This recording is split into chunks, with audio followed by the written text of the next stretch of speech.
Prireditelji so pohodnike pričakali v Višnji gori, nato so se skupaj odpravili proti Staremu gradu za Vrtačem in Polževem, od tam naprej pa na Muljavo. Ni bila naporna, prijetna, ponekod je bilo malo blato, malo snega, malo vzponov, ampak prijetna.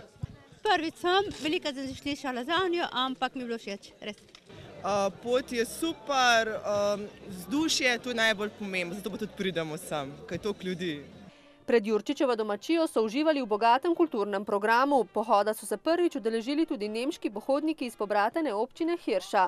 Zbrana je med drugim nagovoril tudi slavnostni govornik, igralec Roman Končar. Vsak tak dogodek, ki je povezan s slovenstvom, z atributi slovenstva, jaz sem tako lepo po slovensko povedal, s temi temeljimi slovenstva, je vreden vsakršne pozornosti. Da se ljudje družijo, pa vejo, zakaj se družijo. Pa če še kdo od njih kaj od Jurčiča prebral, smo Slovenci na kojnu. 15 kilometrov dolg pohod na Muljavo sicer nekaj 100 prostovoljcev pripravlja že 19 let zapored.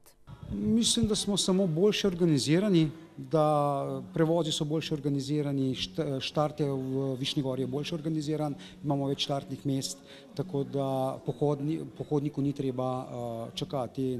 Prihodnji 20. pohod na Muljavo pa bo nekaj posebnega, že zdaj obljubljajo organizatorji.